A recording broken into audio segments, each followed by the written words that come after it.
Hello, hello, hello. It is me, your True Heel Phenom SP3. We are live on YouTube, Facebook, and Twitter for True Heel Heat A&E Biography review of Bret the Hitman Hart.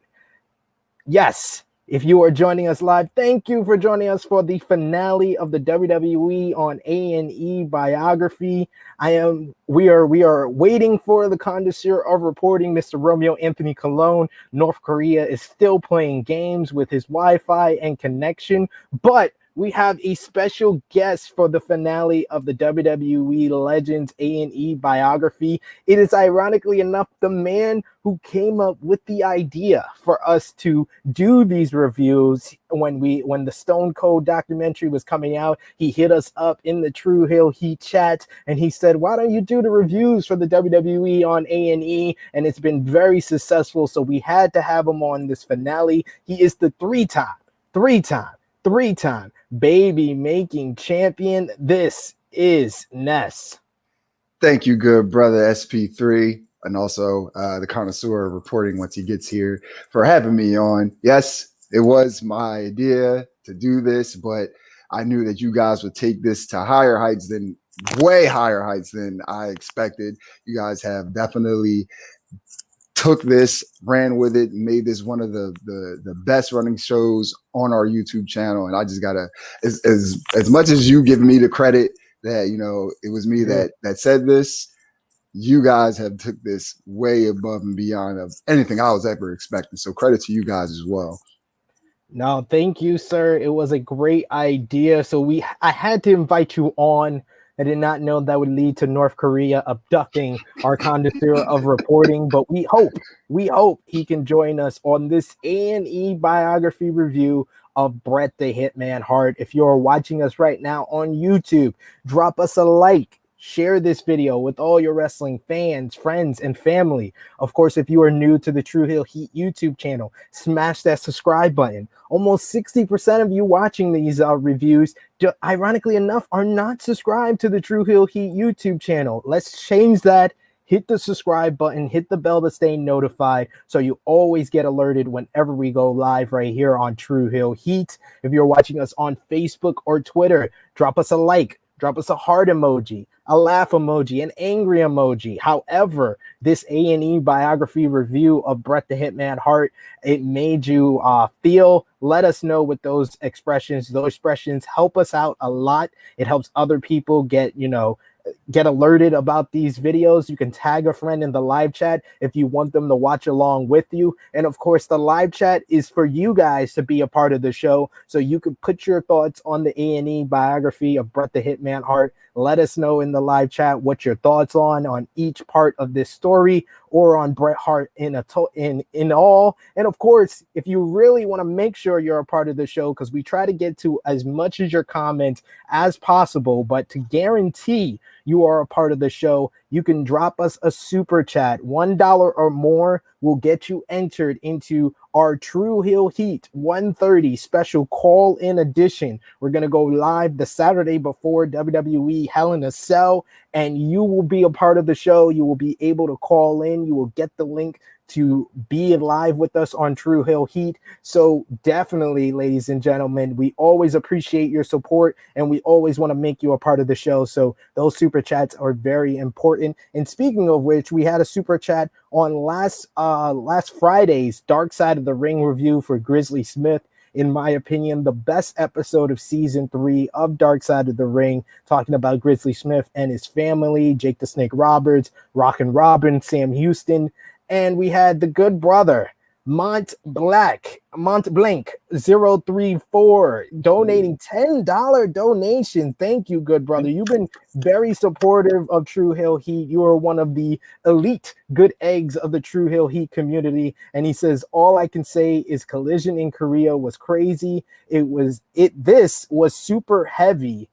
Super heavy. It came out of nowhere for me, talking about that Grizzly Smith episode. Montblanc, we are going to contact you. Make sure you are watching True Heel Heat 129 this Saturday, because we're going to get all your guys' social media handles so we can send you the link for True Hill Heat 130. You've been very supportive, so we definitely wanted to highlight your super chat here. And anyone else who drops a super chat on this live stream, you will make sure you are a part of the show. We got a couple of people already joining us in the live chat, Ness. So before we get into this episode, let's highlight a couple of these comments. We got Rambo 77.619. He said, "No BS. This was the best bio they have done. It was amazing to see some of the Stampede stuff when wrestlers really were men. It was magical to me just seeing how fans were reacting back then."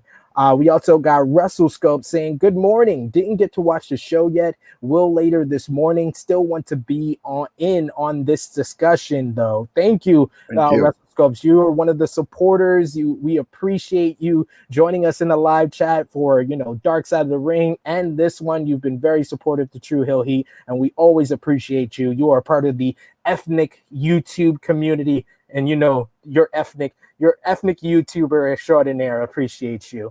And we have Powered Forward TV's own John Scott behind the ones and two saying good afternoon in the UK, True Hill Heat. This was a great bio. I agree with you there. WrestleScopes also says, "Damn, this is the last episode? That sucks." Yes, unfortunately, it is the last episode. We got one of the great ones, Rachel Cornell, one of our other supporters, saying, "Hello, everyone. This brought a few tears to my eyes, like last Friday's Dark Side, Owen Hart and Bret's struggle after he left wrestling." Definitely. Rachel Cornell is one of the better Bret the Hitman Hart fans. She was very supportive of Bret, even when we were talking about the Shawn Michaels A&E biography, Ness. So we really wanted her to join us in the live chat, so I'm glad she's here with us. And speaking of the connoisseur of reporting, too much lag. You got my notes, bro. Hope they don't confuse you. Wrote them drunk. Oh, my God. Hopefully, I'm gonna read these notes like word for word as well. So I appreciate Romeo sending me his notes so we could be up to date on everything. And of course, Ness, I don't know if you've been following the True Hill Heat, and I don't see enough thumbs up on the YouTube video here. I don't see enough thumbs up on our Facebook feed or Twitter feed. We got a bunch of people watching right now. We need those thumbs up. We need those heart emojis. But one of our famous contributors to the live chat, one of our elite good eggs here in the True Hill Heat community, Bret Thomas, is here with us, Ness. And Bret says, Bret Hart's hero story as being real and inspiring, of course, because Bret Thomas is the campaign manager for the Paul Brother Express. He says, was just like Logan Paul last night. Very smaller. Paul and Bret in many ways are the best there was. Oh, my God. And the best there ever was. I got a group chat full of people that would love to hear you put that opinion in the group chat. But that's neither here nor there. Oh my God, I love him. I love it. Romeo said my thoughts exactly. Bret Thomas, I knew you. Oh man, he says, "Hey Romeo, was you drunk watching the fight last night?" Oh my God. He says, "Yeah, Rachel, we need you in the chat to compare this episode to the APK one." Yeah, continue dropping those comments in the live chat. We appreciate you. Of course, share this video with all your wrestling fans, friends, and family, whether you're watching us on YouTube, whether you're watching us on Facebook. You can retweet it on Twitter if you're watching from there. We definitely appreciate all the support. So before we get into things, Ness, one word, your description of this A&E biography for Bret Hart. Excellent.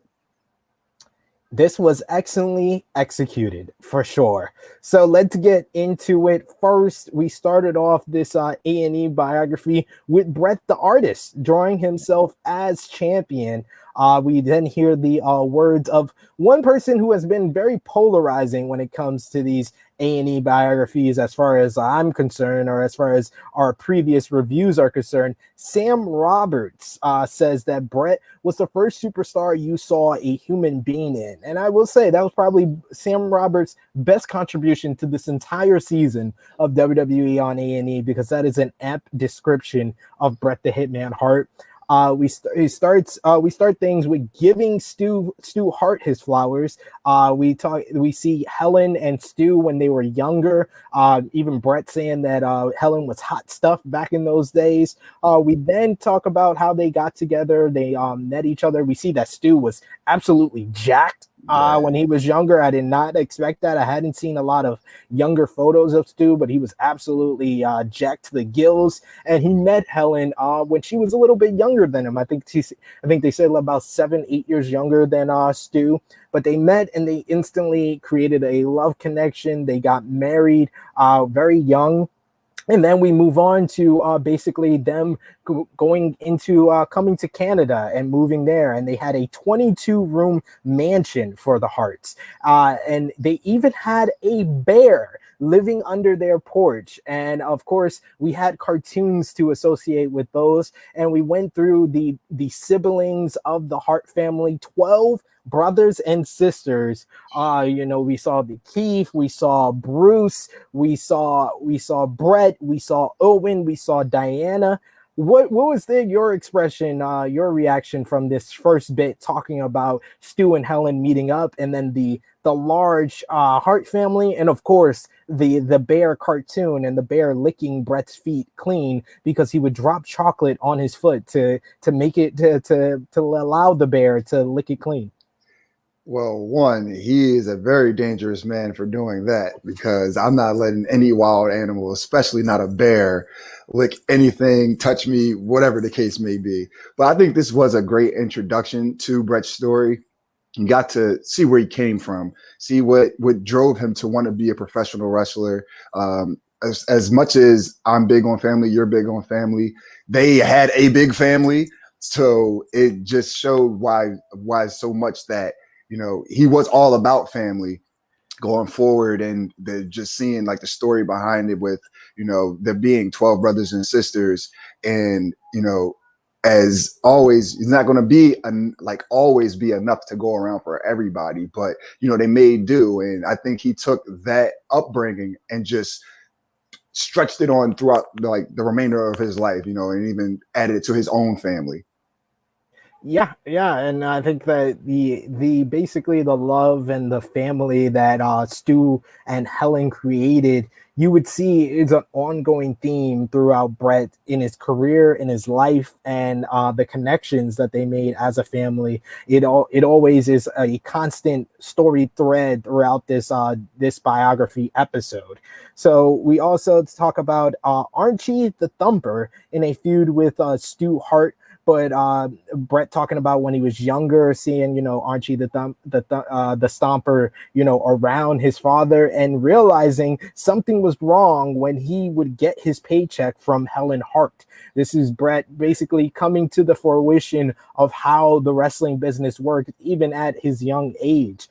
Childhood getting teased about the clothes and shoes they wore. He talked about a little bit. They also teased that wrestling was fake, and Bret wouldn't lose a fight in school defending the Hart family name because of this.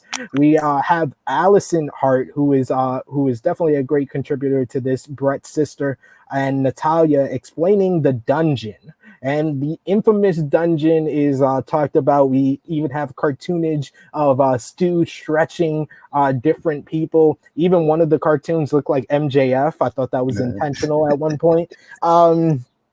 We had Bret in high school, and he never thought he'd be a wrestler.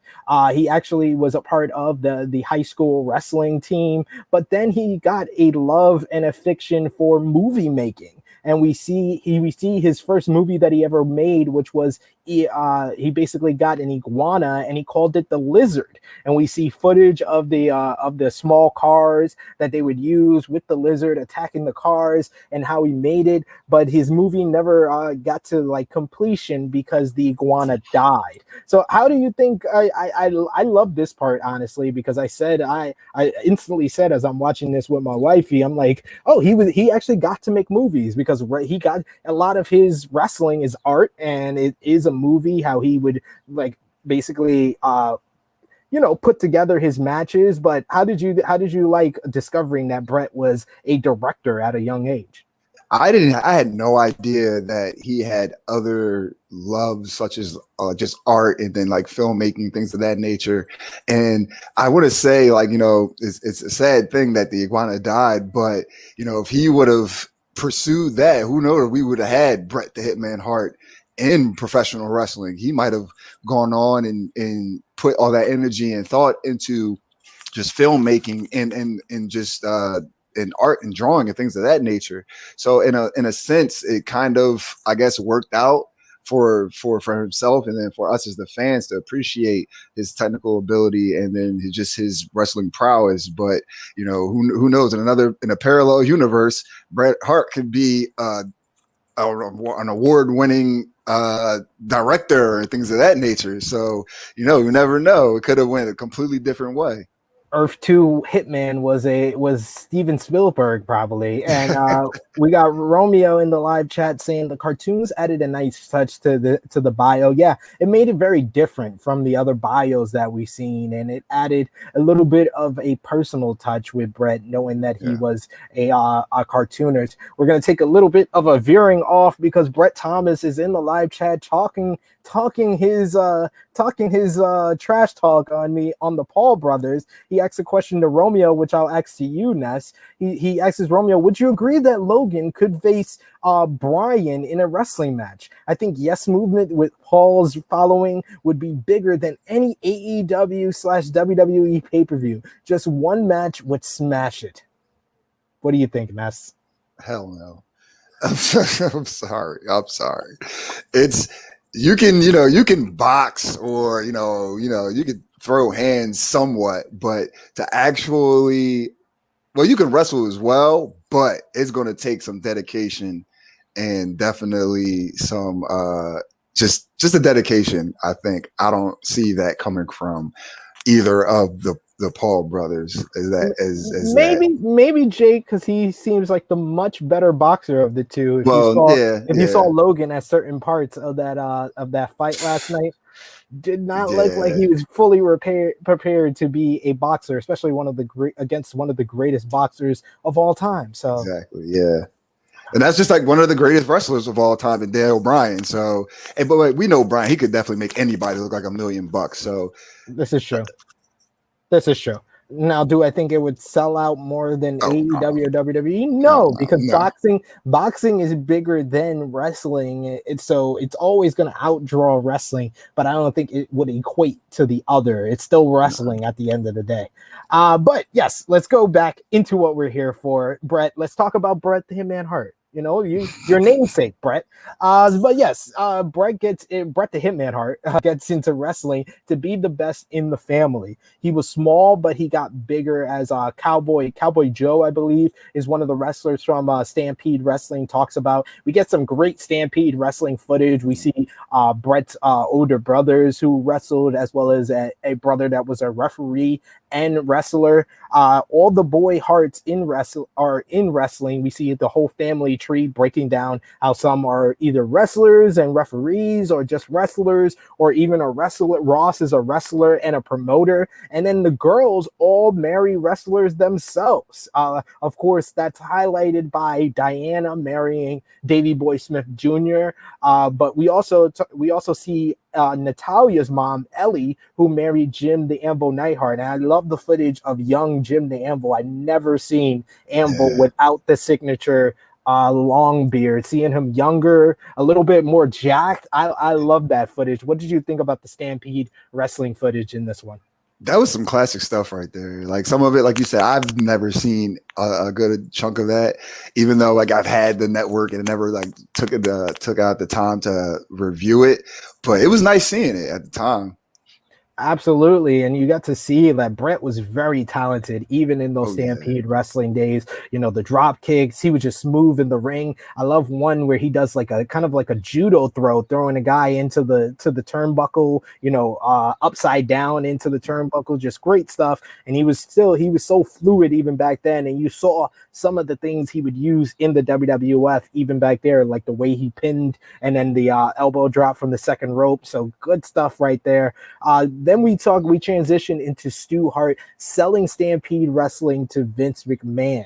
Of course, the Stampede Wrestling, as we just said, had a whole bunch of great talent like Bret, like British Bulldog, the Dynamite Kid, Jim the Anvil Neidhart, and they all get jobs as part of this deal. They talk about, Allison talks about how her mother Helen wanted Stu to get out of the business, so this kind of made the decision easy for Stu to sell to Bret. But Bret didn't believe, sell to Vince, but Bret didn't believe that Vince, when he said that he had plans for him. He even said bullshit on it. Kind of funny, and I kind of see the connection from last week's A&E biography with Mick Foley, who definitely had low expectations as far as Vince McMahon saw with him coming into WWF. This was the juxtaposition where Bret kind of had low expectations on what Vince would see in him in the WWF. We then talk about the love connection between Bret and Julie, them meeting at a young age and getting married in 1982. And Bret didn't have a traditional honeymoon. No, his honeymoon was breeding Nick Bockwinkel for the AWA Heavyweight Championship. Of course, Bret the Hitman Hart's honeymoon is a wrestling match. So then they start talking about how he started popping out babies from there, and as Romeo says, starts popping babies. Yes, you could tell Romeo was very drunk when writing these notes. He all plans out that he wants to have his first son be named Stu, but instead he has a daughter, and he names her Jade. Then from there, he has his boy Nex, and Stu has already been taken by one of his other brothers. He's named his child Stewart, so that's off the table. So Bret actually names his son after the Dallas Cowboys and names him Dallas. We even get a cool picture of Dallas when he was younger next to King Kong Bundy, and Bret talks about how he used to call them Bundy when he was younger. Jade, Bret's daughter, gets emotional about how often Bret was gone. Bret even talks about having to sneak his suitcase downstairs to pack up before leaving his kids. Julie talks about how whenever Bret was around, he was a very good father, very attentive. But Bret was gone at least 300 days a year.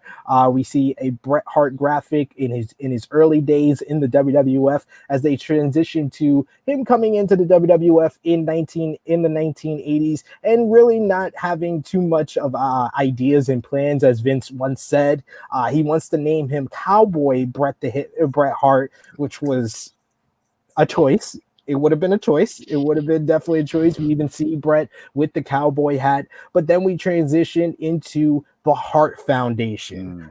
No matching gear because they didn't think they would last that long. But eventually they get the pink gear, the pink and black attack, which Bret didn't really like, but it was his lucky color in the end. We even get Jimmy Hart here, who talks about how the three of them all had the last name Hart, so they all thought that they were just this whole family together, but they were all different in their ways. You had Jimmy, who was the loudmouth. You had Jim the Anvil Neidhart, who was so unique. He was jacked and totally like a bruiser in the ring, but he also had that sinister laugh and that very weird cadence to his promos. And then Bret was more of like the pretty boy who all the girls liked. Vince was shocked by all the fan mail for Bret Hart during these days.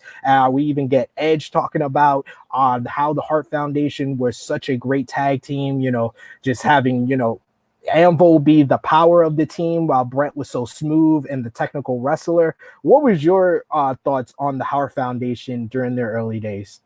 Yeah, seeing them together, the coronation of them going forward, it was just like, oh wow, this is something that was going to be great, even though that they didn't have the idea that it was going to last that long. But like you said, it just had everything that you needed. You had the charismatic manager, Jimmy Hart, the powerhouse with charisma as well, and Jim the Anvil Neidhart, and then just Bret having the look, and then having all the girls fawning over him, because we all know if you have the look, that's going to take you far in the wrestling business. But he was, again, the excellence of execution in the ring, so smooth, so crisp.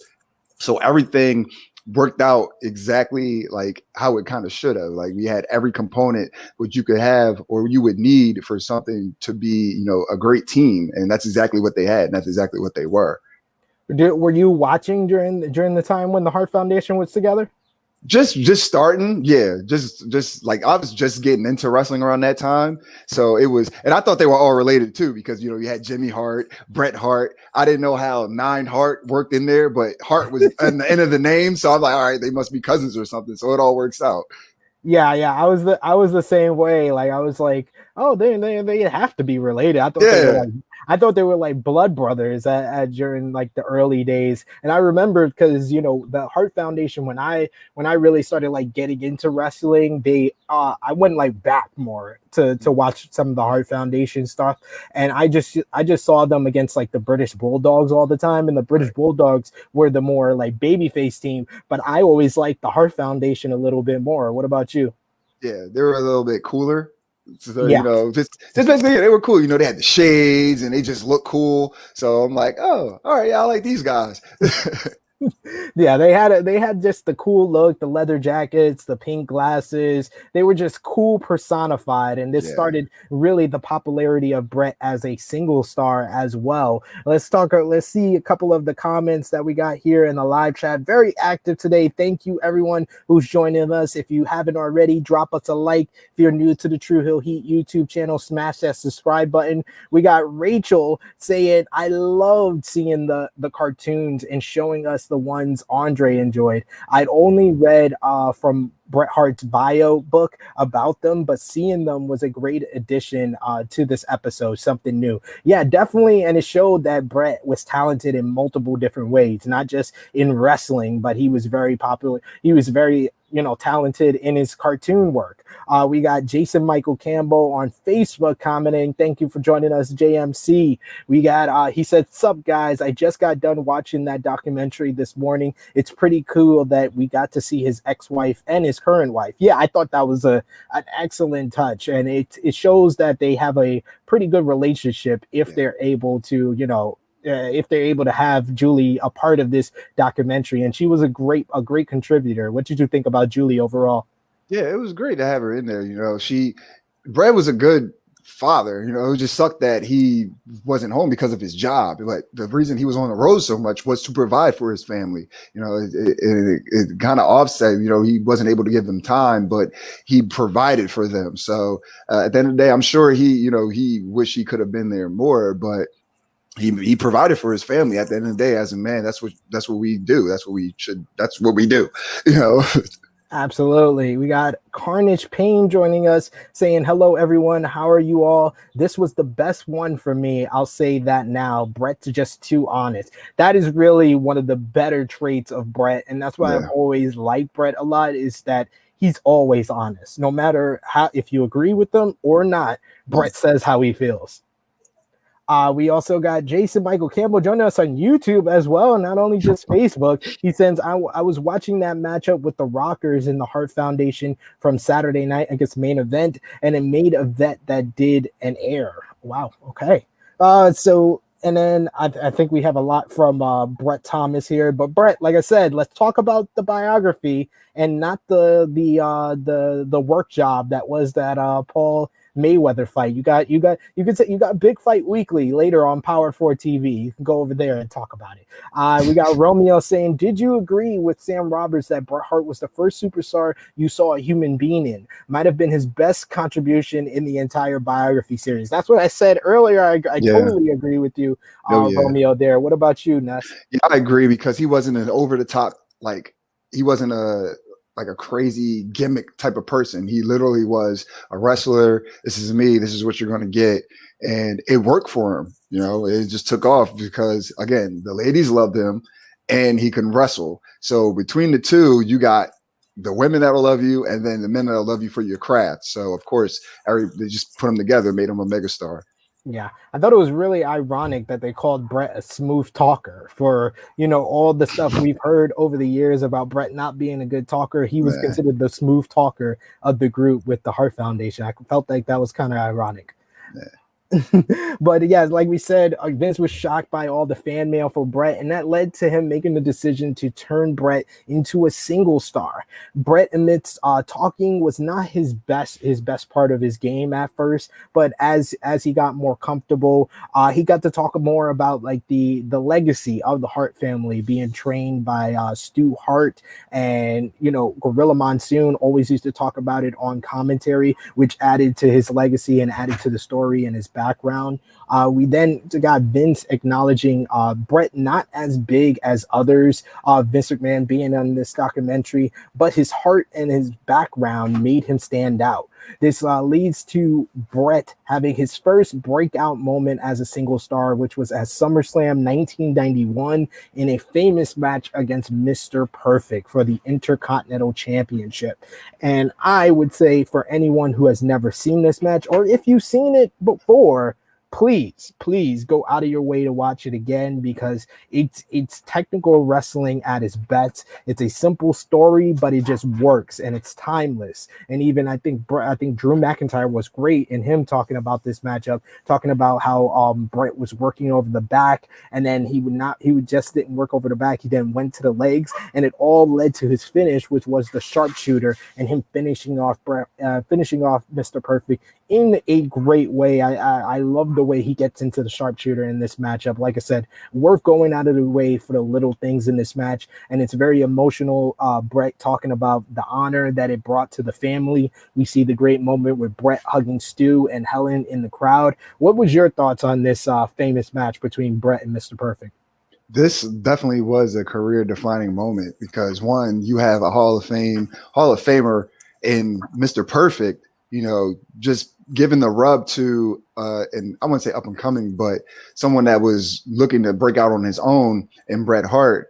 And then like just the match itself, definitely a technical masterpiece. Both of these guys put on a classic. And then just to be able to go and embrace the win with his family, coming from a family of wrestlers. So that was definitely major to not only just Bret, definitely I'm sure to Stu, definitely I'm sure to his mother. So it was just perfect and all. Like I couldn't even, there's no other word I think it works for this. It's just perfect.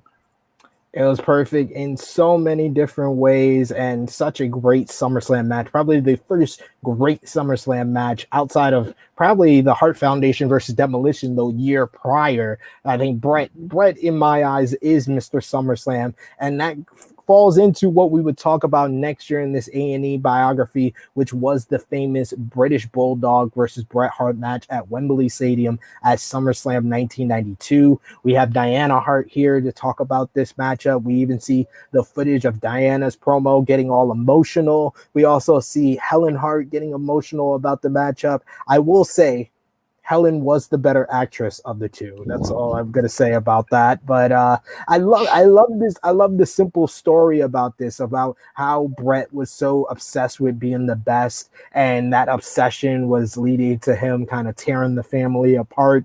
And while British Bulldog just wanted the same honor that Bret had brought to the family and winning the championship and the Intercontinental Championship, it gave Bret a subtle type of heel edge going into the matchup, because he knew the British Bulldog would be the more popular in his home country of the UK.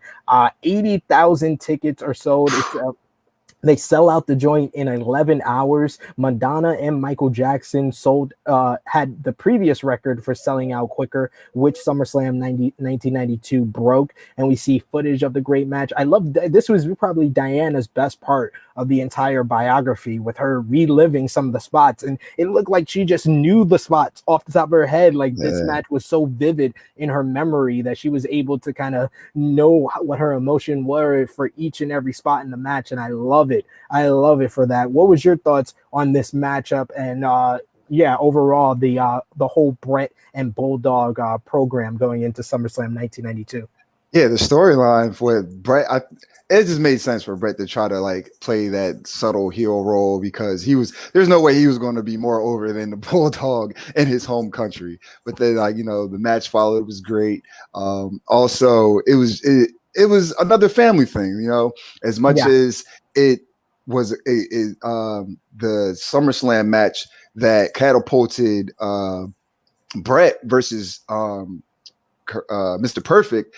Bret did the same thing for Bulldog here. Him being the more known, world more popular, being that guy and giving the rub to, his family member and the Bulldog and putting him over for him to get the title. I think that just worked out very well. At the end of the day, their family, it was just, I'm sure British Bulldog, very, very gracious at the fact that, Bret put him over and things of that nature. Because I want to say at the time, Bret could have probably said, you know what? Let me retain, maybe we can do this down the line, and maybe after a little bit longer, you can get the title. But no, Bret, he wasn't selfish as far as wanting to drop it to someone that, as long as it made sense to him, I think that he went along with it. And this definitely made sense. Oh, absolutely. It was the right decision to make. And in the end, it really helped him out more than even the Bulldog, because this main event showed that he could be a main eventer and took him to the next level, which only, 2 months later in October of 1992, we moved to Bret the Hitman Hart defeating Ric Flair in Saskatchewan, Canada. Though we see the Winged Eagle Championship, Bret winning it for the first time, the great reaction on primetime wrestling. So interesting question I see here in Romeo's notes. Who do you believe is the most synonymous with the Winged Eagle Championship? In my eyes, the greatest world championship in history is that, or the Big Gold Belt. The Big Gold Belt, I would say, is synonymous with Ric Flair. If you're talking about the Big Gold Belt's time in WWE, I would say either probably Triple H or Batista probably is most synonymous with the WWE time with the Big Gold Belt, but the Winged Eagle Championship, I think, even surpasses the Big Gold Belt. But who would you say is the most synonymous with that title? Oh man, because this is the mark in me. I don't know if this is fully the right choice, but no, actually, I'm not going to do my mark. I want to say, I don't know, maybe Hogan. Wow, I would say Bret. I honestly would say Bret because of how him kissing the title. He just has so much iconic moments with that title, and the way he held it, the way he wore it. I just feel like Bret is the most synonymous with the Winged Eagle title. We got a couple of comments here in the live chat, Ness. We got Rambo saying, haha, his talking wasn't good. Put that up against today's overscripted crap. Braun being fed lines in his ear after he couldn't remember. Bret's singles early promos out for most of today's guys. Maybe in WWE, I agree with you because they're very scripted, but in AEW, there are quite a few that I would say are better than him, and because they're not overscripted. They're not scripted. So and Bret was actually scripted during this time in his career. I mean, it wasn't the overly scripted, like you're saying with Braun Strowman. I do agree that he's much better than someone like him, but he had the bullet points. This was back in the bullet point days of the WWF, but I can agree with you. The WWE nowadays, Bret's promos, even for someone who wasn't viewed as a promo guy, is probably on par or better than most. We got Rachel Cornell saying, I agree with you. It was those early singles interviews that got me to be a fan of him more because he sounded genuine. He did for sure. We got even Rambo saying that I was there at Wembley 92, still have my ticket. Wow. Oh, wow. Thank you for joining us. We love if you have us on social media at True Hill Heat on Twitter. You can send a picture of that ticket. We would love to show it, Rambo. You're one of the elite good eggs in our True Hill Heat community, so we would love to show that, give you some praise for going to the 92 SummerSlam. And then we got Jason Michael Campbell said, then Davey Boy Smith loses the Intercontinental Championship to, of course, Shawn Michaels, a name that would become very synonymous with the career of Bret the Hitman Hart, as we will get to. Powered 4 TV saying, cheap plug, when I had Diana on as a guest, we spent an hour talking about the build-up to Wembley 92. She suggested an even bigger idea to WWF, but they didn't bite. I was also there at Wembley 92. Yes, John has told me multiple times he's been there. He's very proud of that, and anyone from the UK seems like like they are proud of that event, even if you were there or not. We got Honest Behind Reasonable saying, I was there with my mom and dad. It was a great day. It was for my first exposure of wrestling, as I wasn't a fan. My dad was, but I loved LOD and Bret. This is great. We got a bunch of the UK folks showing their love for the Wembley 92 SummerSlam, which was a great event. WrestleScope says Big Gold Belt will always be Ric Flair and NWA/WCW to me. The WWE version meant nothing to me. Wow. Big words, big words. I love it. I love it. I love it. And like Romeo says, hit that thumbs up, everyone watching us on Facebook. Please drop us a like, drop us a heart emoji, an angry emoji. However this biography episode made you feel, it definitely helps us out. So we appreciate the support. And we got Elsa just joining us, Elsa Cano, one of the elite good eggs of the True Hill Heat community, saying, sorry, I'm late to the party. It's all right. Join us in. We are just getting into this. We got Hugh Holiday, a new person I'm seeing here. Thank you for joining us. Another great review. I'm from Toronto, so I'm biased when it comes to the Hart Foundation. I don't blame you. Yeah, completely understandable. And then Elsa saying, True Hill Heat, you should do a SummerSlam 30-year anniversary of SummerSlam 92 next year. That's actually a good idea. I mean, I would love.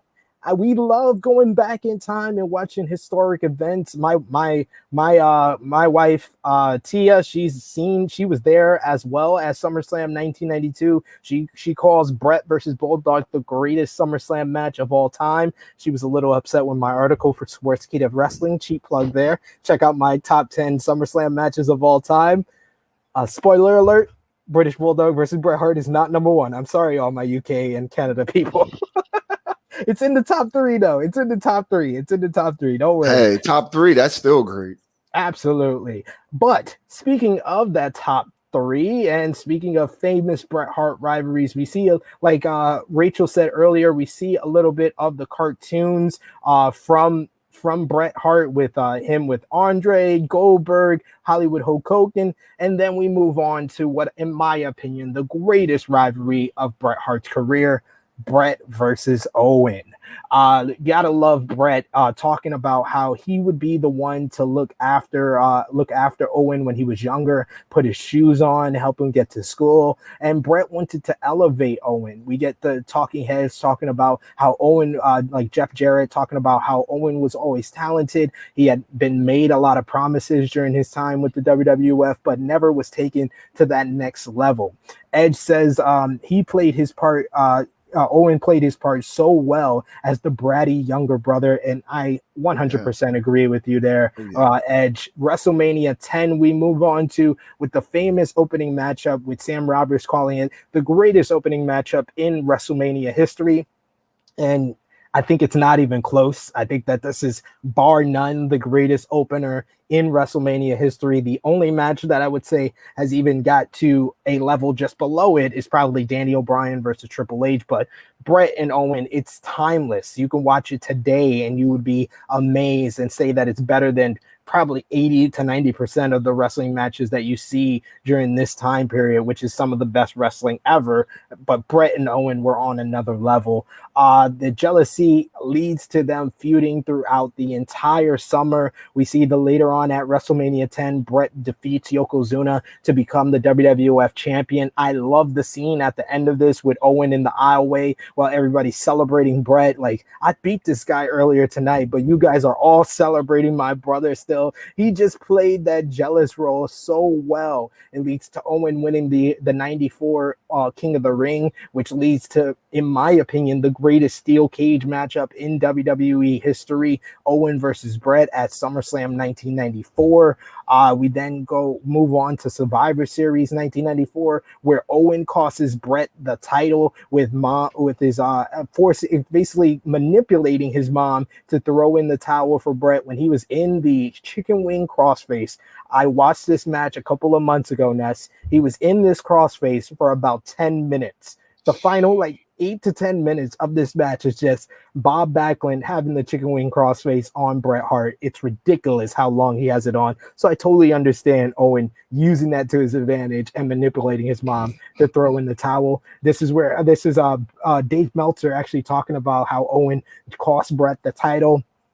We also see Mark Henry says that he never saw a more respectful, loving relationship between two brothers. Bret says their appreciation for one another superseded everything. Him getting emotional about this was very touching moment. What was your overall thoughts on this section of the biography, and overall your thoughts on the Bret versus Owen rivalry? So it was just like an extremely great contrast. On screen they got to hate each other Yeah, regardless of being brothers. They play that, like you said, Owen played that part so well. The bratty, spoiled little brother wanting to take the big brother spot, but off screen, the big brother, little brother, the relationship.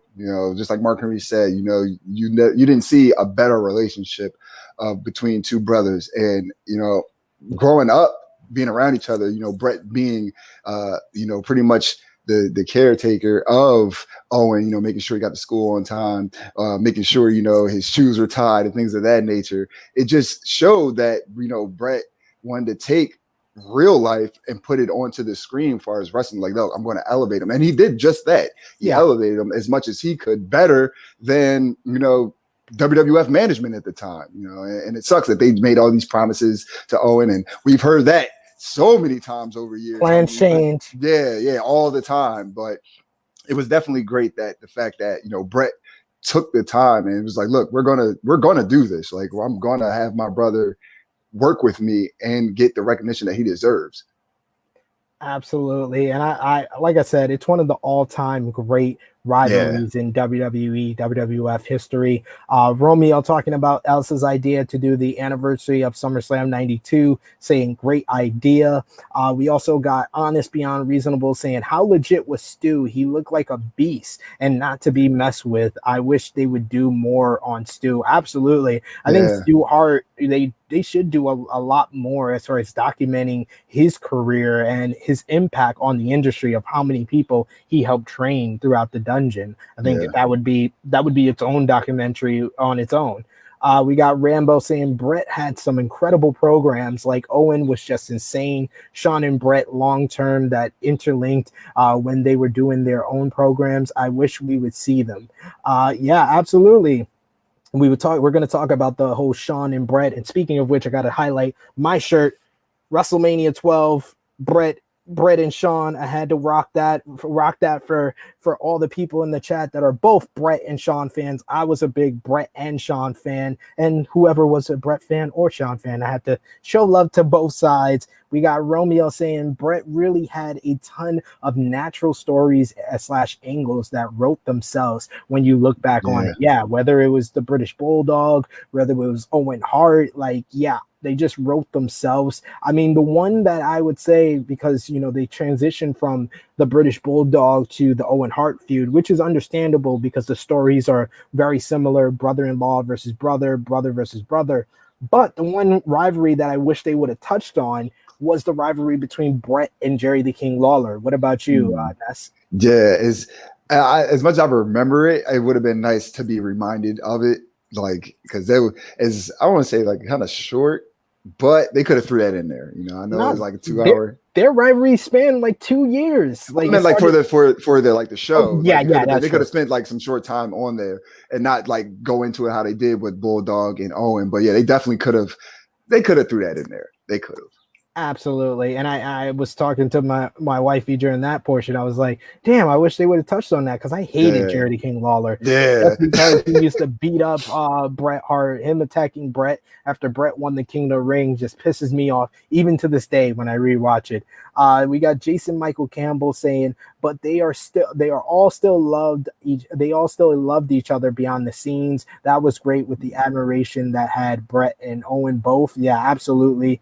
We got Jason also saying the blue cage had always sucked, in my opinion. Did you like the blue cage, or you prefer the fencing cage more? I like the blue cage is classic. Like that. Yeah, I got to go with the blue cage. Yeah, I'm a blue cage mark myself. Uh, We got WrestleScope saying Owen costing Bret the title and manipulating Helen was classic heel. Never will be matched. Yo, Owen was on the top of his game in yeah, '94. It's probably one of the most underrated heel work that has ever been made. We got Rachel saying my fave Bret rivals were Mr. Perfect, great one. Piper. I was also disappointed they didn't touch on the Piper match, which I understand because they did talk about it during the Piper one, and they seem to not want to do like any crossover as far as like covering things that they have already covered in past episodes. But that Piper match really helped in the elevation of Bret during that whole year from SummerSlam 91 to SummerSlam 92. Lawler, yeah, like I said, especially with Stu, Owen, Austin, HBK, and Kevin Nash. You pretty much loved every Bret rival. You see, yeah. Rachel, you're proving you're a Bret mark. I love it. We got Jason Michael said, I noticed how gorgeous Julie is nowadays. LOL. Okay, all right. Jason Michael Campbell shooting his shot with Julie Hart now that she's not married. I guess I'm not. I don't blame you, brother. We got a couple of people complimenting me on my shirt. Where did you get that shirt? Holy crap! Carnage Payne saying, "Holy crap, that T SP3 is that from?" And then we got Rachel saying, "I want that shirt so much, SP3. I got to thank my wife once again, Tia. She got me this for my birthday. I believe it was on WWE Shop. I believe she got that and a couple of more teas. So yes, thank you guys for the love. Legit at that time. And then we got Honest Behind Reasonable Green with us. He loved the blue cage. We got some blue Yeah. cage marks. Absolutely. All right, so we gotta keep going on with this story, and as we transition from the Bret and Owen feud, we get Vince saying that Bret's an unusual cat. He says that he never looked at his titles like props. We get great footage of like Bret kissing the title, of how he cared about the title. Nice footage with Bret and kids. And notably African American kids. See, he was over with us black kids. I had to say that. Yeah. I'm allowed to say that. We then get the music, which is an all-time great music theme, and we really see how much the fans really loved Bret the Hitman Hart, whether it was kids, whether it was ladies. We get Jade, Bret's daughter, saying that it was weird to give posters to her friend for birthday of her father to friends on their birthdays, but that was the star power of Bret Hart. We even see Bret on The Simpsons, which is one of the more famous episodes of The Simpsons. We also see Bret on Lonesome Dove, and him saying that it was the most fun that he ever had in his life. He always dreamed about being a cowboy when he was a kid, and he got to be a cowboy on TV, so it was great for him. Then we transition into Bret becoming a free agent, which brings us to 1996. Bret wanted more money than Hogan when he talked to Eric Bischoff of WCW, and he offered him that. We get Dave Meltzer talking about Bret being offered a 3-year contract worth $2.8 million, which in 1996 was a lot of money, and more money than any wrestler would thought that they could imagine at that time. And then we hear about Vince didn't want to lose Bret, so he offers him $10.5 million for 20 years, basically a lifetime contract was Vince's offer. Bret didn't want to go to WCW, so they had a handshake agreement with Bret accepting the lifetime offer. And Dave Meltzer talking about how it was significantly less than the WCW deal. And Bret says, I would have jumped in front of a train for Vince at that time. So yeah, what was your thoughts on Bret turning down that lucrative deal with WCW to take a lifetime offer with WWF in 1996, Ness? Man, I'm conflicted because I get of course it's more money. One, he didn't even want to go to WCW, so I understand that he had loyalty to Vince and WWF. But man, you already you're there now, and you got the position, so you've earned that money. But it being on a handshake. Nah, I wouldn't trust Vince McMahon over a handshake agreement. Like, I need this in writing. I need paperwork. I need my lawyers to go over it. I need this to be ironclad, because as we all know, things definitely took a turn for the worse. And at that Yes. point, he at that point, I'm pretty sure he would have wished that he took that 2.8 million from Eric Bischoff in WCW. Well, this goes back to something that we talked about during the Ultimate Warrior A&E biography was the relationships that Vince built with people and how like Vince was more than just their boss. He Yeah. became their friend, their brother, their father figure in a lot of ways. And I think that was Bret like more or less trusting the relationship that he had with Vince, being loyal to Vince and accepting that Vince wanted him on a lifetime offer and didn't want to lose him. Even Vince talking about you lost Razor Ramon, you lost Kevin Nash. He didn't want to lose everyone, so that's why he made that offer. But as we would see, did not last very long. So we then hear Bret talking about Vince wants him to turn heel. Bret wants his merch money though, being a big merch mover. Him talking about previous to that he was moving a lot of merch. He was the top guy in WWF. And when you really look back on his career, I would say from like 1994, 1995, Bret was the unquestionable top guy, whether he had the title or not, whether it was Yokozuna having his run, Diesel having his run, it didn't matter. Bret was still the top guy during those years. So I understand, he was making a lot of money off merch. So he only became a bad guy in America. And we finally, after me and Romeo complained that this matchup was left out of the Stone Cold A&E biography, we finally see and talk about the Austin WrestleMania 13 matchup, which in my eyes is the GOAT WrestleMania matchup. I will debate anyone. I know a lot of you Shawn Michaels, Undertaker lovers will disagree with me, but no match had the quality and the impact of Bret versus Austin. It's unmatched. And we talk about the whole rivalry between the two men, Austin being the foul mouth redneck, the anti-hero versus the traditionalist that was Bret the Hitman Hart. We even get contributions from Austin talking about his famous promo where he says, if you put the letter S in front of Hitman, that's exactly what I think about Bret the Hitman Hart. Oh man, great stuff by Austin there. Bret says it was like falling in love with Shark from Jaws, the way that fans grew attached to Stone Cold Steve Austin. And I think Romeo put in his notes here, and I totally agree with him, that I think that this match was more important to Austin's documentary than Bret the Hitman Hart. It's probably the most important matchup of Stone Cold's career. What do you think, Ness? Should this have been in Austin's and not this one? Yeah, because that's what catapulted him to be where he was at. Like he was gaining traction as Stone Cold. People knew him, hated him. He got that reaction, but this double turn started him on the path to be Stone Cold Steve Austin and where he is today in the history of professional wrestling. I don't think if it wasn't for this match that it could have went somewhere else, but this definitely is the catalyst for Stone Cold more so than it was for Bret Hart. It's the catalyst for Austin becoming the biggest star in WWE history.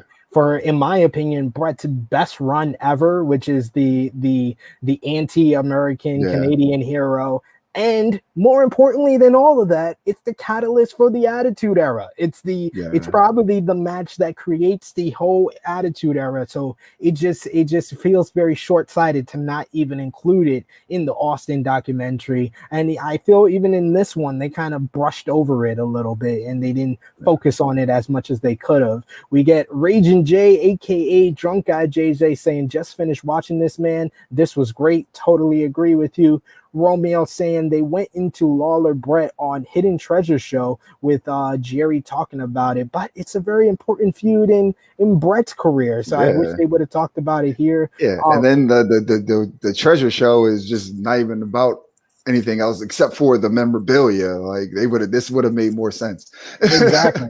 I think I did see that part on YouTube, but I at least touch on it. Like there's certain stuff that they brush over that they shouldn't brush over, and then there's some stuff that they don't even brush over at all. And I think they should have just at least mentioned the Lawler versus Bret feud in this one. We got Rambo reliving a funny moment on True Hill Heat 128. He says, "By the way, that was so funny when I was watching True Hill Heat, Chrissy saying Kevin. Yes, Chrissy, I don't know who Chrissy was referring to when she was talking about. I think I asked her for a prediction on Nick Aldis versus Trevor Murdoch, and she said I think Kevin's gonna win. And I was like, Kevin, who's Kevin? And then Top Guy JJ said, who the hell is Kevin? Great moment, great True Hill Heat moment. Thank you, Rambo. We got Honest Beyond Reasonable saying Bret was too loyal for his own good. He knew he was WWF overall. I totally agree with you there. We got Rachel Cornell saying Pat Patterson was a huge Bret and HBK fan. He was very influential in both of their careers. Yeah, I wish they would have talked about Pat a little bit more in both of those documentaries. It seems kind of short-sighted to not even talk about him, but maybe they're saving stuff for the second season of A&E Biography of WWE Legends, and maybe we get one on Pat Patterson. Who knows? Honest Beyond Reasonable saying we are again going to go from Mick to Jake's dad to Bret upbeat to Dynamite Kid on Friday. Yep, we are going all over the place. We get the upbeat of Mick Foley. We get the darkness of Grizzly Smith. Then we get a little bit more upbeat with the ending of this Bret Hart A&E biography, and then we're going right back to the dark side with Dynamite Kid. Lovely stuff. Jason Michael Campbell saying, in my opinion, Bret screwed Bret, as he says, because I would have did the same thing too if he would like with the company title. We're gonna talk about that, Bret. We're gonna talk about that, Jason. Don't worry. Rachel saying Austin versus Bret for so many reasons at WrestleMania 13 is the greatest. Firstly, it wasn't planned until last minute, and many thought they had given their best at Survivor Series 96. Little SP3 at Madison Square Garden. Yes, she remembers I was at Survivor Series 1996, my first ever pay-per-view that I went live for. And yes, me being confused when my favorite Shawn Michaels was getting booed out the building, and then my mom, but the fans were chanting Sid, and my mom saying, but they're chanting your name. You shouldn't be sad. Great stuff. Great stuff in my memory. Rachel saying he never would have taken that belt to WCW. Never. He was too much of a traditionalist. Yeah, I totally agree with you, Rachel. It's a very short-sighted view to think that Bret would have done that. WrestleScope saying Bret Austin at WrestleMania 13 may not be the best WrestleMania ever, but it was the most impactful match ever. It's the best match ever. Debate me if you like.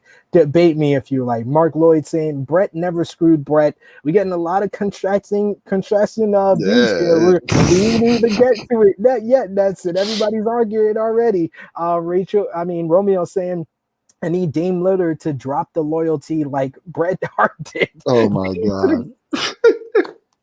Dame to the Knicks, of course.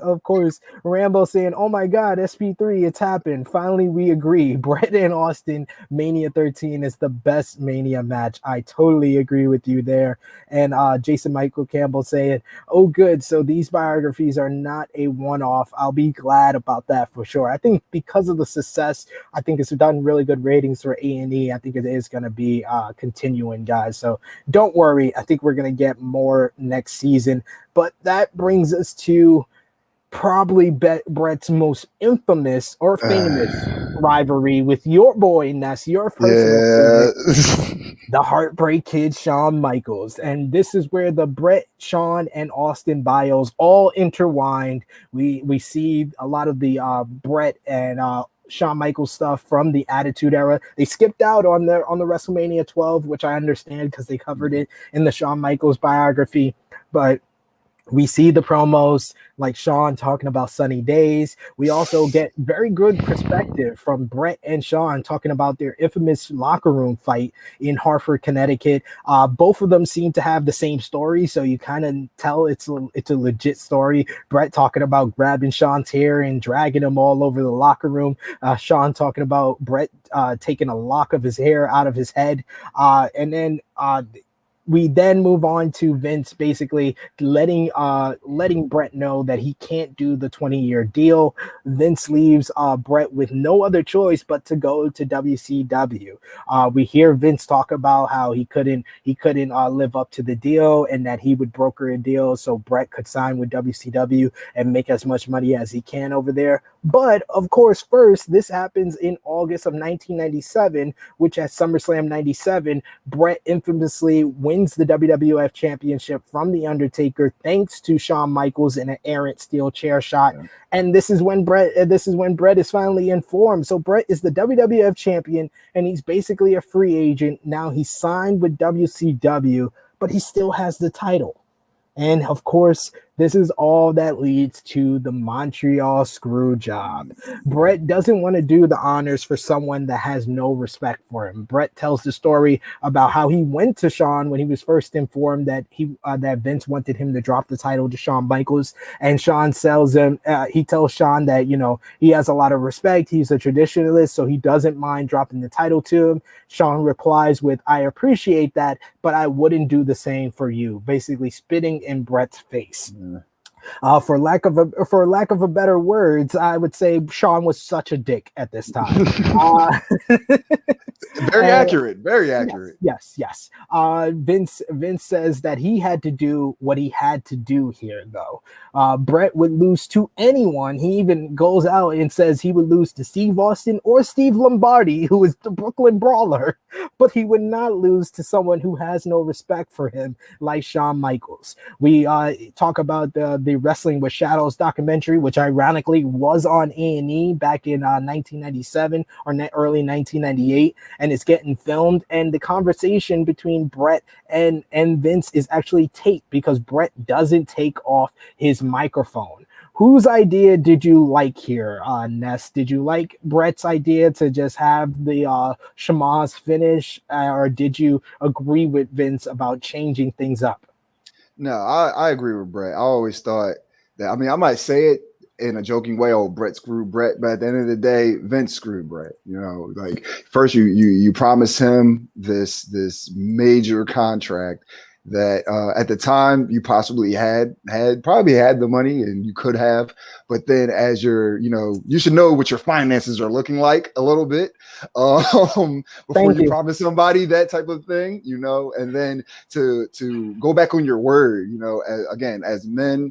I know this is probably a thing that businessmen do all the time, give somebody their word and then do the complete opposite. But someone is stand up and respectful as Bret. He took Vince on his word, and he was loyal to Vince, and I think that was always wrong. And as much as I love Shawn Michaels, like, I can't he was a dick, he was a dick in the situation, saying that, as nice and respectful you are to me, I wouldn't do the same for you. And younger Shawn back in that day, older Shawn understands the error of his ways, but younger Shawn, man, he kind of deserved to get punched on. I can't blame Bret for how he handled the situation. But yeah, I definitely agree with the way he went about it, more so than the way Vince went about it. I completely think Vince was in the wrong. And absolutely, I think that the craziest part about this biography was the fact that we have Vince McMahon here, and this man still believes he was in the right. Like, you had multiple different. You're the guy writing this shit. You don't have to put Bret versus Shawn. Shawn is not even the most over guy at this moment. You probably want Shawn to have the title to move it on to Austin, but there was multiple different ways you could have went about this. You could have done a triple threat match, put Ken Shamrock in there, and have Shamrock lose to Shawn Michaels. You could have had a stipulation that said if Bret lost by disqualification or countout, he lost the title to Shawn Michaels. There was multiple different ways he could have went about this, and he chose to screw Bret the Hitman Hart. I don't care what WWE has convinced you or brainwashed you to think over the last 25 years. Bret did not screw Bret. Vince McMahon screwed Bret Hart with no lube. No lube at all, no condom, no protection. He didn't give Bret the morning after pill. He didn't have Bret on the pill. He screwed him with no lube, no protection at all. And I will not hear otherwise, because still to this day, this delusional old man in his 70s still believes he did the right thing. It's ridiculous. It's ridiculous. And if you didn't know by that rant who's gonna get my LVP, I think this part kind of sealed the deal for me here. We got Elsa in the live chat saying, "Come on, Bret got screwed." Absolutely, of course, yeah. We got Mark Lloyd. Everybody's hitting on Bret's ex. He says, "Is Bret's ex single?" Hey, everybody shooting a shot in the live chat, Ness. Yeah. Rambo saying HBK needs to be reintroduced to his mouth as his talking out of his ass. I saw HBK a few years back on London and he was getting chased by UK fans as he was still a dick. I will say that my wife, as I've said before, does work for WWE, and she says Shawn Michaels is still a dick. He had this border game bullshit. She doesn't believe too much. We got Romeo with a little bit of statistics here. He said, I looked up the ratings for some of these bios. Austin got a 1.062 million rating. We got Piper with 880K. Savage with 790K, should be lower. Booker T with 595K. HBK with 634K. Warrior with 770K. And Foley with 518K. That's a crime that Foley was the lowest, because I would say before this one, I would say Foley or Austin was the best one of the biographies, but we'll talk about which one we thought was the best at the end of our review here. We also got Romeo saying, damn, Mark, you trying to get with Julie Hart? It seems like a few people are here. I don't know. Shooting their shot, man. Shooting their shot. Now they're the sharpshooters out here. We got also Mark saying, didn't Julie write a book? Just asking if she's single now. That's all. Yeah, okay. Okay, you got your reasons. Rachel saying, I swear to God, HBK, and I quote, I swear to God, my hands are clean on this one. With God as my witness, I wouldn't have anything to do with that. Coward. Rachel coming out hard at your boy HBK. Ness. Hey, I can't say nothing about that. It's warranted. Romeo saying HBK's failed swear to God is why God would let him down in the tag match against the McMahons later on. Absolutely, he got his revenge. Carnage Payne saying, I was one of the guys chasing HBK in London at that convention. Wouldn't speak to anyone unless you paid 80 pounds. I flipped, said, I'll knock you out, bro. Again, it's warranted, man. I love the guy, man, but he's an asshole. Oh man, that's hilarious. Jason Michael Campbell, I guess he's new. He says, You're not messing with me. Are you SP3? Does she really work for WWE? My wife does in fact work for WWE. She is a part of a famous wrestling family as well. So that's all I will say for now. And Jason Michael Campbell saying, as God is my witness, I thought turkeys could fly. Laugh my ass off. Well, okay there.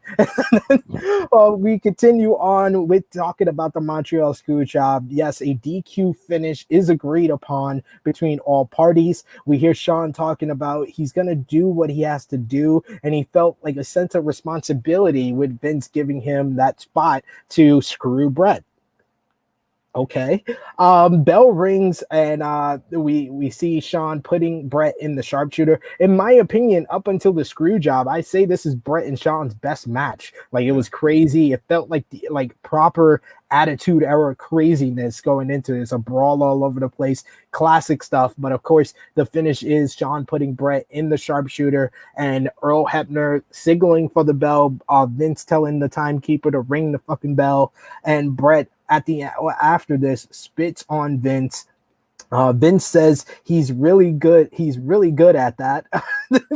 Vince also laughs at Bret knocking him out. Bret always tells the story very vividly, saying that before he took his shower, he was like, "You bet if you're still out here when I come out, I'm gonna knock you on your ass." And he says that he clenched up his fist and he says 14 years, missed holidays, missed birthdays, and he let it all out in that punch and knocked Vince on his ass, hit him on the side of the head. We see Vince with the infamous walking in the backstage area. We even hear from Jade, Bret's daughter, really talking about the impact of this moment for Bret. Bret saying that it was the greatest punch he ever threw, and Jade saying it was the first time she ever saw her dad cry on the flight home. Shawn said it's the biggest shaft in the wrestling business ever. And we also see, of course, as people have quoted in the live chat, Vince's speech, I believe it was the following night on Monday Night Raw, of Bret screwed Bret. What was your reaction to all of this, being a kid watching wrestling, Ness? it didn't make sense to me at the time because he didn't tap. So what's going on here? And then once everything else happened after the fact, like the crowd going crazy, Bret spitting on Vince, like I'm like, oh, this doesn't seem like it's a part of the show. And it clearly it wasn't, but just like getting older and finding out everything that actually happened behind the scenes. And that just adds to the fact that Vince is an asshole for this. I'm sure it's not confirmed, but I'm sure that Vince had a side conversation with Shawn Michaels, told him what he really wanted to do in the whole situation.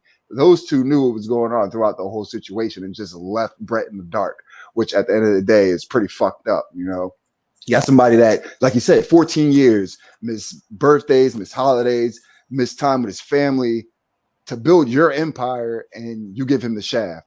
So at the end of the day, that punch, he's lucky that's all that he got. Well, spitting a punch, because like if me or anybody else, like they could have took this to another level. Like a lot of trust and admiration went into that relationship between Bret and Vince, just for Vince to say, well, I had to do what I had to do. And like you said, till this day, still think that you didn't do anything wrong. 20 plus years later, you still don't think you did anything wrong. Like, come on, man. It's crazy to me that like he's still adamant. Like I did the right thing. I had no other choice. You did have another. Yeah. You're the guy, right? Like that. That's the shit that just is like I'm just like flabbergasted by Vince's response 25 years later, saying I had no other choice. At this point, you should have thought of multiple different choices you had at the time. Like, why are you still on this bullshit of I had no other choice? You're the guy writing this shit. Are you fucking kidding me? You know what it is? He's writing this story as well for everybody to like, you guys are going to believe it. You're going to believe it, pal. I'm never wrong. I'm never wrong, pal. I'm never wrong, pal. We got more of this. We got a civil war going on in the live chat, Ness. We got WrestleScope saying, damn, so much HBK hate. Bret screwed Bret. We got Honest Beyond Reasonable saying, SP3, how to tell HBK lies, SP3? His mouth moves. And then Romeo calling it out saying, you can only choose one, Team Click or Team Hart Foundation, Civil War. And then Honest Beyond Reasonable adding, that's crap. Bret was screwed by Vince and HBK, end of. This is awesome. We got Rachel saying, because HBK is hiding behind this ridiculous putty me personality, NXT UK will say differently now. He is backstage. We then got WrestleScope saying, honestly, I think Vince made the right call. Didn't want Bret showing up in WCW with his belt, and look how awful Bret's WCW run was. But there's nothing there that kind of says that Bret would have went with the title, though. Like, and I don't think he would have did that. I don't think he would have did that either.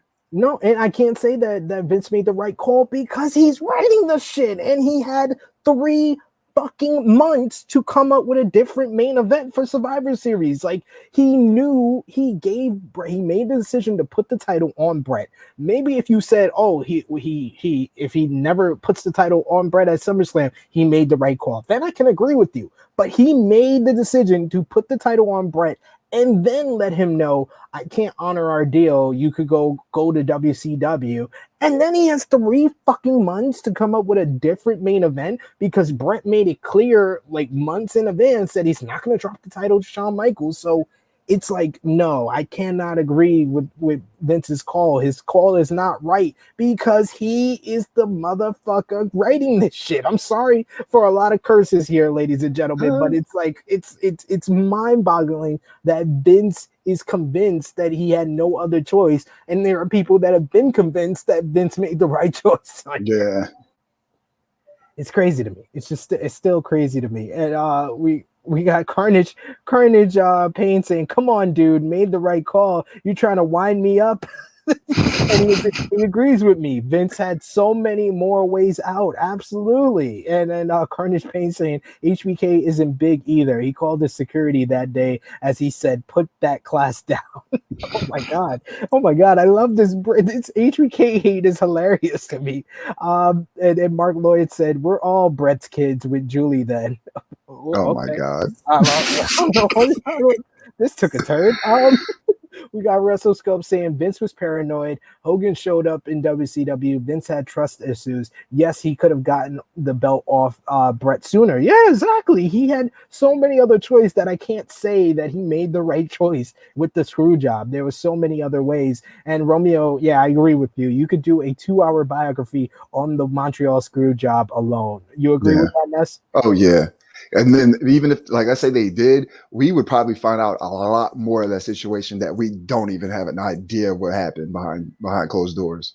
Absolutely. So then we got to move on to Bret showing up in WCW, which, yeah, it was not the best run. It was not a good run at all.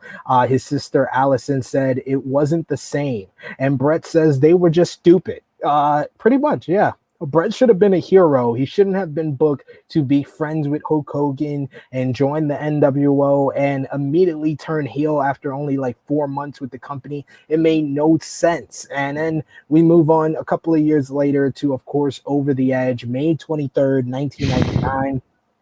Natalia says the worst thing that's happened in pro wrestling ever. Bret on a plane to LA, worst feeling ever. He says, finding out from a friend in WWE that Owen had passed away. JR relives it, and I always say I commend JR for dealing with that because he was told 30 seconds before getting on camera that Owen died and that he had to be the person to announce that to the fans. He says that he blocked so much from his memory.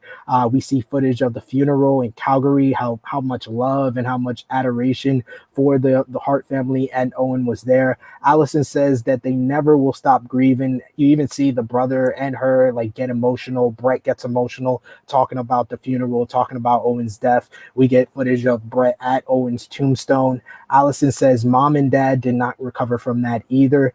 They talk about Helen dying a few years later and how Stu was heartbroken when Helen passed away and how he would die a few years later after that. Bret says that he was glad to be there in the room when Stu died. We then move on to, of course, if it's a Bret Hart documentary, you gotta have Bret Hart shitting on somebody. And we talk about Goldberg in his last match in December of 1999. Bret says on a scale, as a professional wrestler, on a scale from 1 to 10, Goldberg is a 0. He said that kick that he gave Bret at Starrcade 1999 would have knocked bricks out of a wall the way he kicked him. You only got one brain, and no matter how many times you can't fix it. So basically that was the diagnosis from the doctors who said that he did too much damage to himself. So it was his career was basically a wrap. And it's crazy because he didn't know that, and he continued on wrestling after Starrcade, and he had like a hardcore match against Terry Funk on an episode of Thunder following Starrcade 99, which is crazy and probably did even more damage to Bret at that time. What did you think about this part with chronologizing, Owen's death into his parents' death, and then the Goldberg Starrcade 1999 match?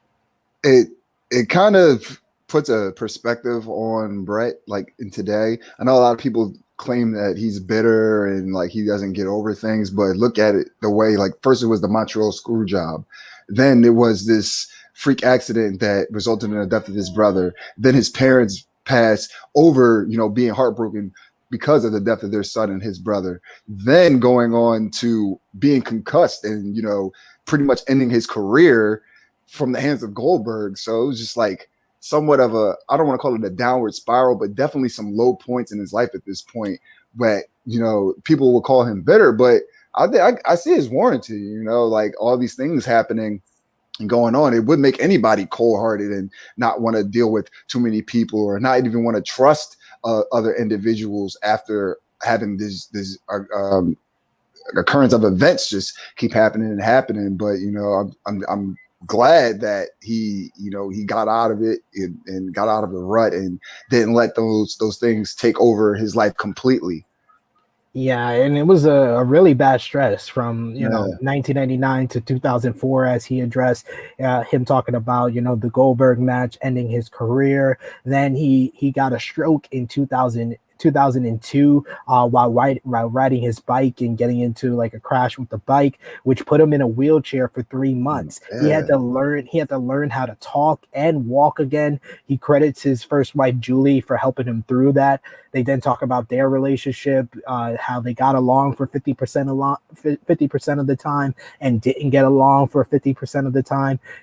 Julie says that she always felt like she was a single parent because Bret was always gone. He never took any time off. Bret even admits that he was an unfaithful husband and that he should have done more and he should have been a better husband. And as he said that, the fault for their relationship going through is not all on her.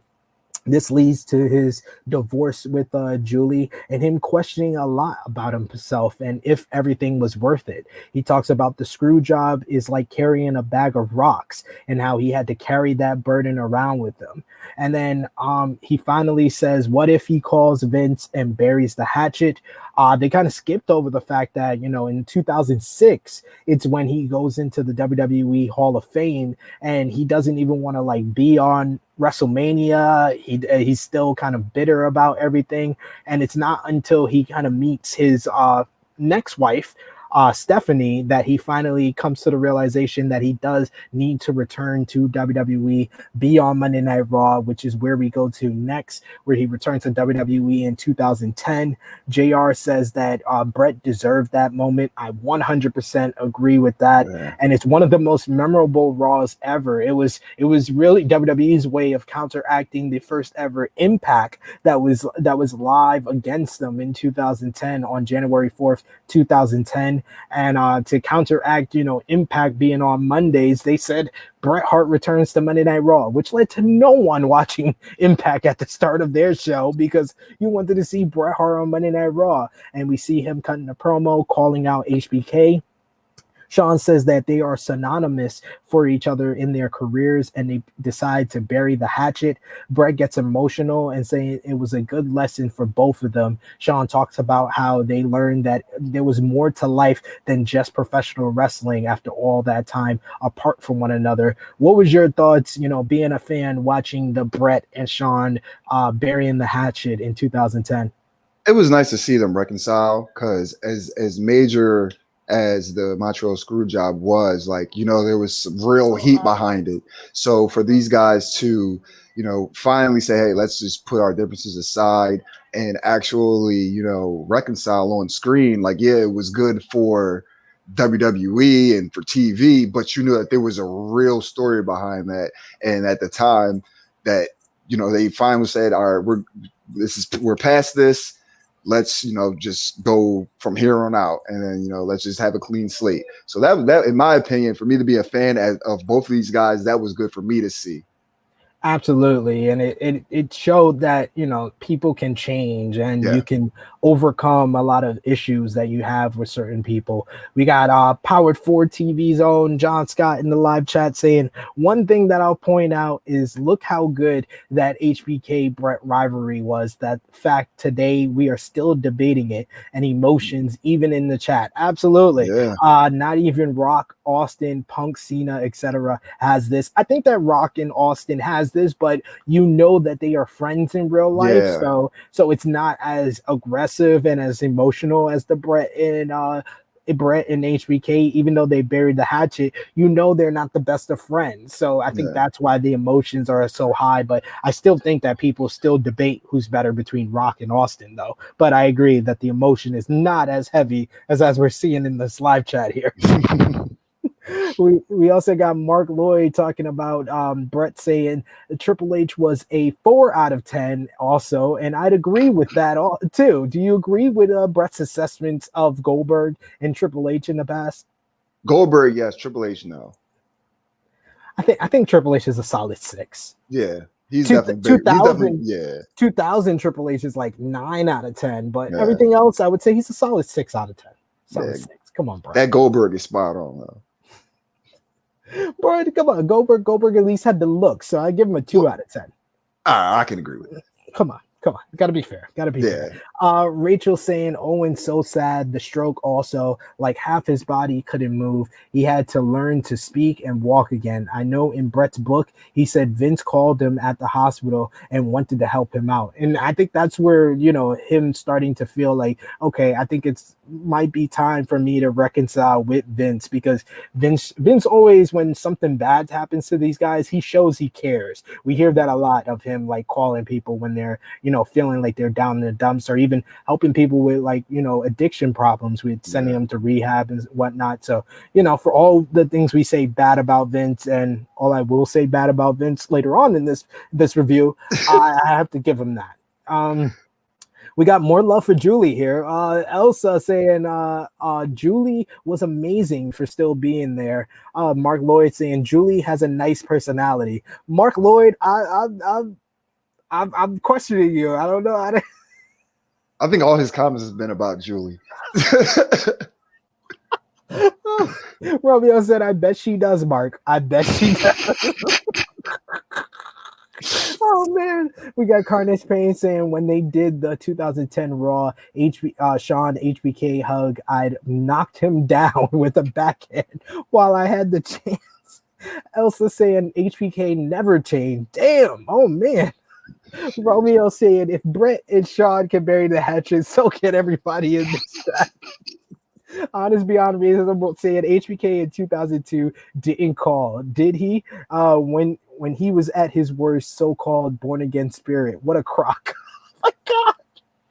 Oh man, they're definitely not buying this born again. They're not burying the hatchet. They're not at all. born again. It's a wrap for the chat. I love it. Keep it coming, guys. You guys have been awesome during this whole review. Bret says that he owes a lot to Vince. We see the segment with Vince and Bret that ended that famous episode of in 2010 of Monday Night Raw, with Vince kicking him in the balls. Natalia laughs, saying that you always got to throw a little swerve in there. We see the Mania 26 match where Bret says it wasn't the best, but people enjoyed. I wasn't one of those people, and I would say that it's Bret's worst match, but for good reason. He was in his 50s. He was 53 years old at the time and had a stroke. So I didn't expect it to be a barn burner, but it shouldn't have went 10 minutes. That's all I'm saying. We then see and speak to Bret's new wife, Stephanie. We hear about the age difference between the two, as Bret is 63 years old and Stephanie is 38. My man Bret dipping in the chocolate. I see you, Bret. I see you. He also talks about how Stephanie has the same birthday as his mom. Mom and dad also had a big gap in age, and he said that he felt that they gave him like the blessing and that they were looking down on them.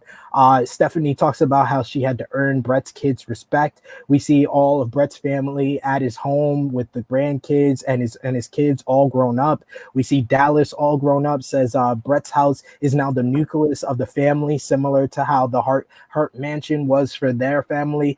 Jade says that we share him with the world, but she's very happy of his post-retirement and how good he is with the grandkids. We see Blade saying that he's resilient and that he's always going to be the Hitman, and Bret says that he wouldn't change anything. And then we see old footage of Bret as he says, I just hope they reflect on me. And yes, we always will, we always do. And that brings a close to this A&E biography, Bret the Hitman Hart. Ness, let's start things off with the MVP of this episode. Of all the talking heads, who do you give the MVP to? Oh man, it gotta be Bret. It has to be Bret. It's about Bret. I can't wait for this LVP though, because I'm pretty sure we definitely gonna agree on that. I'm gonna give it to Bret here. Bret was just great in telling his all story. Bret is just so honest, like a bunch of you have said. He's so genuine, and yeah, he just kept it real with everything. And he brought a lot of the same passion and the same emotion that he had at the time in talking about the things here. So Bret, well-deserved MVP. Please let us know in the live chat, in the comments section, if you're watching this on demand, who you think the MVP, LVP, and overall out of 10, what you rated this episode. Ness, your LVP. It's Vince with an honorable mention to Shawn Michaels. Again, as much as I love the guy, I'm a realist. He gets the honorable mention, but Vince, yeah, you get the big fat L VP. I thought Sean's contributions was spot on. I thought that he reflected on things. You know, he told his emotion at that time and how the things that he did regret and regretting how the Montreal Screwjob went down. So I won't say he deserves an honorable mention as far as LVP, but Vince McMahon by far is the LVP of this episode. The fact that he still believes he was in the right for screwing Bret and that he did nothing wrong, that he had no other choice. No, how can you say that you have no other choice? You had multiple different choices. You had multiple different opportunities. It's a crock of shit, and Vince McMahon is well deserved to be the LVP of this episode. Agreed. So, Ness, out of 10, what did you give the A&E biography, Bret the Hitman Hart? I'll give it a 9.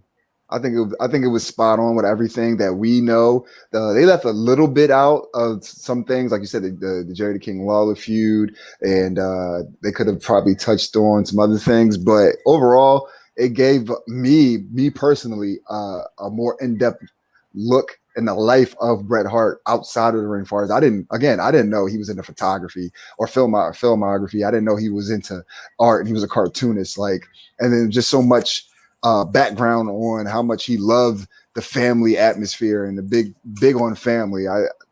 It was an eye opener on a lot of things to me. So I give it a 9. I'm gonna go a little bit higher actually, because I gave a 9 out of 10 for I believe the Austin one and the Foley one. I'm gonna go a little bit higher and give this a 9.5 out of 10. And I believe this was the best episode of the A&E biographies for all of the WWE legends so far. I think it just edges out the Mankind because there was more darkness and more, trials and tribulations that he had to go through than what Foley had to go through.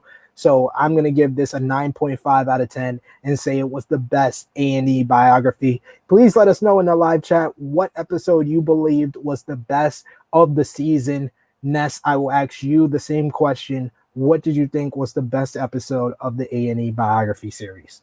I can definitely say it was this one, simply because, again, I got more of a feel of Bret Hart overall, like before he was a wrestler, while he was on top as a wrestler, and his life post wrestling. A lot of these episodes were just like, all right, this is this guy prior to wrestling, and then Main So was just like, oh, here's his career.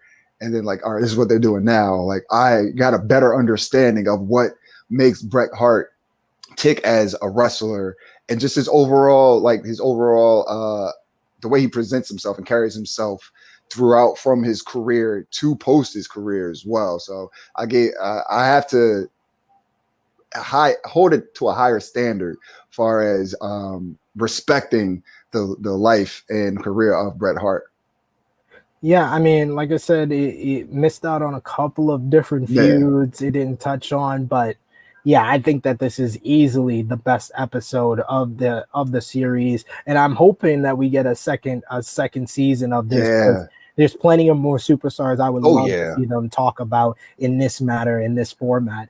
We got in the live chat here, Rachel Cornell saying, I watched that Mania 26 match back a few weeks ago. Dude, them chair shots are brutal as he catches Vince's fingers a lot. And you can see genuine pain by Vince, like, oh crap, this hurts.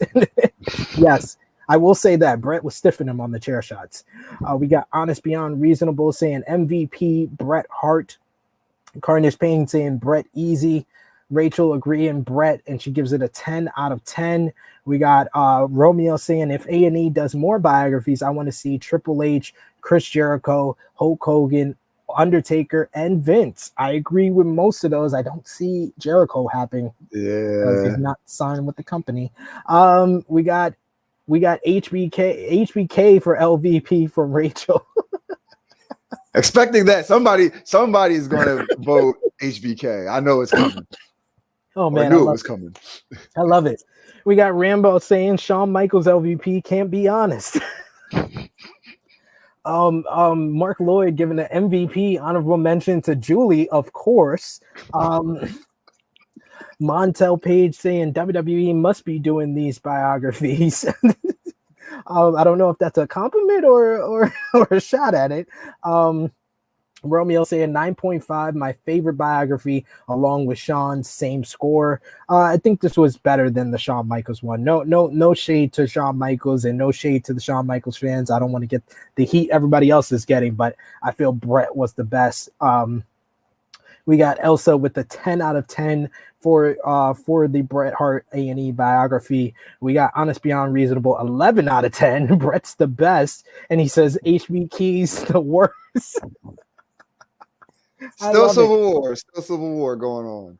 Romeo saying my LVP is Mark Lloyd. And Carnage Payne saying we love Bret in the UK, Germany also. He is huge like a god. He came back many times in 2000s and we always chanted F Sean and he loved it. And Mark Lloyd says it was way better than HBK. So that is all your live chats. Please continue dropping them in. Ness, let us know. And for anyone who's just catching us now, drop us a like, share this video with all your wrestling fans, friends, family. Of course, if you're new to the True Hill Heat YouTube channel, hit that subscribe button. But Ness, let them know where they can find you on social media and the True Hill Heat YouTube channel. You guys can follow me on Twitter and Instagram at skinny__Kravitz. Catch me on the True Hill Heat YouTube channel, one half of Fusion of Honor with my man, the Stat King, the man of 1,004 numbers, where we review MLW and Ring of Honor. You can also catch me on Blunt Impact and Joyce and Jabronis with Chris G, where we review Impact. And you can also catch me on NX3 with, once again, Chris G and Romeo Anthony Colon, where we review NXT. The Roundtable Rebel, catch me on the Roundtables. And once we come back from our break, you can hear my illustrious voice on True Toxicity. And speaking of roundtables, you can see Ness along with the Stat King on our NWA When Our Shadows Fall roundtable review that's going to be dropping this week. And for everyone who loves our live streams, we got a bonus one for you. You don't have to wait for Friday for our Dark Side of the Ring review for any fans of New Japan Pro Wrestling or anyone who wants to get into New Japan Pro Wrestling. We're going to go in depth live tomorrow, 9 a.m. Eastern Time, 2 p.m. BST for all of our friends in the UK for our New Japan Pro Wrestling Dominion 2021 roundtable review. Myself, Ness, and the one, the only, the master of ceremonies for New Japan, Jay News, returns, and we're going to be talking about New Japan Pro Wrestling Dominion 2021, Okada versus Shingo to determine the new IWGP World Heavyweight Champion, Yo versus El Desperado for the Junior Heavyweight title, Kota Ibushi versus Jeff Cobb. We're going to be talking about it all tomorrow morning in the US, tomorrow afternoon in the UK. Of course, you can follow me on Twitter at TrueHeelSP3. All of my content is up there, so definitely check it out. Of course, you can also see me on our weekly podcast, True Hill Heat 128, Black Mass of Releases that came out this weekend. A great episode. You heard Rambo talking about it in the live chat, so definitely check it out. Couple of live chats here that I'll just highlight before we sign things off. Rachel Cannell saying, great episode, guys. Enjoyed this so much. Thank you for joining us. This was our longest review. We wanted to get as much of your live chats in with us. So thank you, everyone, for watching us live. We got Honest Beyond Reasonable saying, thanks, guys. Thank you, Honest Beyond Reasonable. You guys were great in the live chat. So much emotion, so much heat. We love it here on True Hill Heat. And then we got someone new, David Moe, saying New Japan Pro Wrestling is real. They beat each other for real, even though the results are predetermined. We 100% agree with you. So we hope you return to us and watch us live tomorrow morning in the US, tomorrow afternoon for our New Japan Pro Wrestling Dominion Roundtable review. So for the three-time baby making champion, this is Ness. It is me, your True Hill Phenom SP3. Thank you, everyone. Thank Romeo. Thanks everyone in the live chat. Like this video, share this video with all your wrestling fans, friends, and family. If you're new to the True Hill Heat YouTube channel, smash that subscribe button, hit the bell to stay notified for all the great content right here on True Hill Heat. This has been our A&E Biography review. Bret the Hitman Hart. For all of us that have done the A&E Biography reviews, we thank you for all your support, and we are signing